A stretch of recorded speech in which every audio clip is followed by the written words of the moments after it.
Hey guys, I want to talk to you about Republicans, Democrats, the oaths they take, and treason. What people need to understand is they have created divisiveness.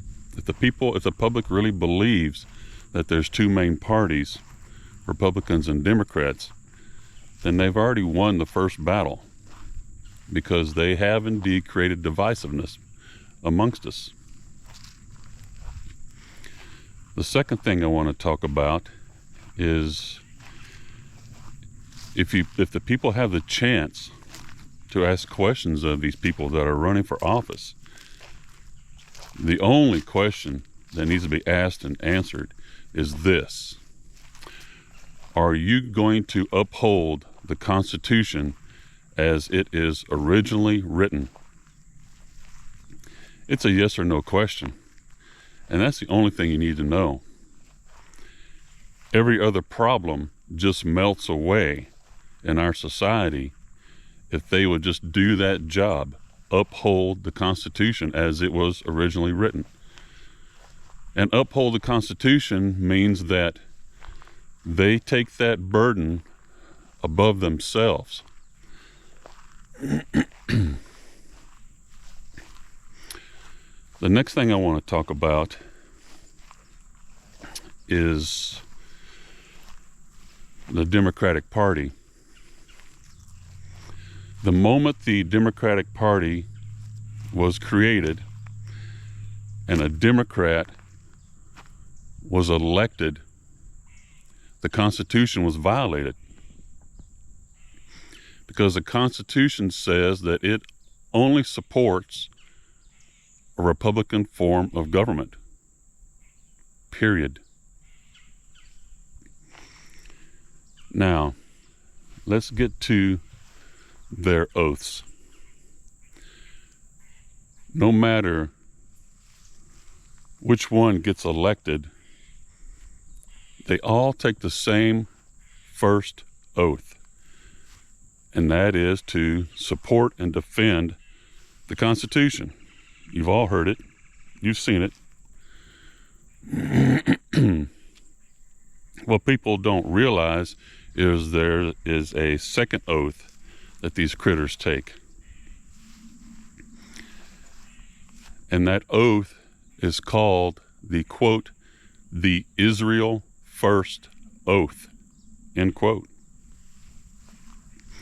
You guys need to look this stuff up, I'm telling you.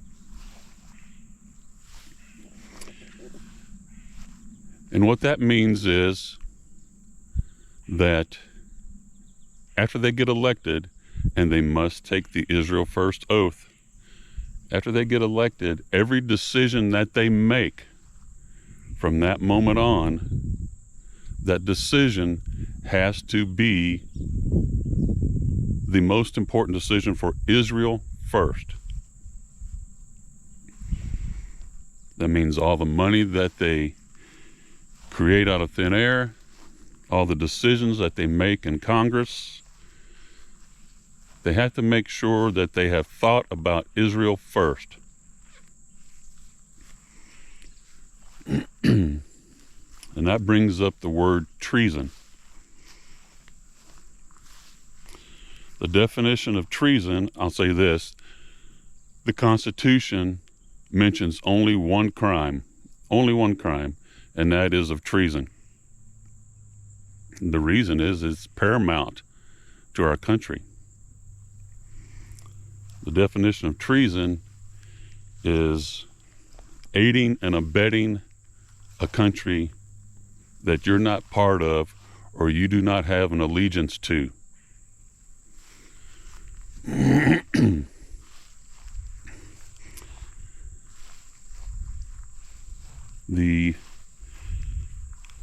There are statutes and codes that support this.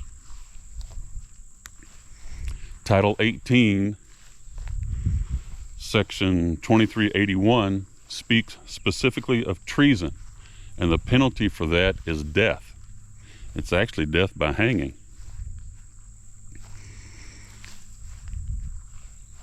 18 USC 2382, the following section, says misprison of treason. What that means is anyone who knows of someone who has committed treason that's holding a public office and doesn't say anything about it gets 7 years in prison.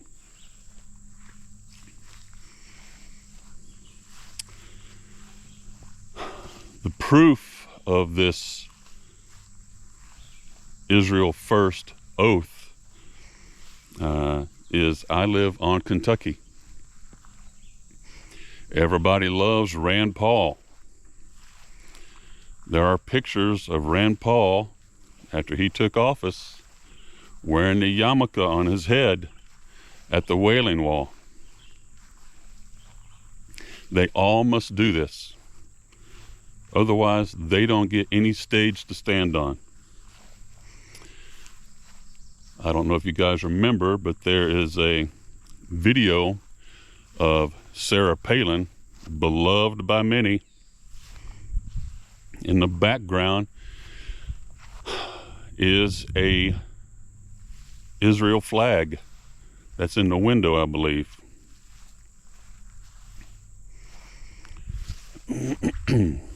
She even has it. There's even a picture of her wearing a Israel flag and an American flag on her lapel, side by side. Now, we read left to right in this country, and the Israel flag is on the left, and the American flag is on the right. You can't tell me they couldn't have switched those or made it that way. It's made that way, Israel first, on purpose. You guys have to look this stuff up, I'm telling you. So where does that leave us? What do we do? You have to decide for yourselves if this is all just a game that they're playing. And guess what? Your game piece isn't even on the board. They've got a monopoly, and they don't even allow you to play. You're not even part of the game. Thanks for spending some time with me. Please like and subscribe. You guys have a good day.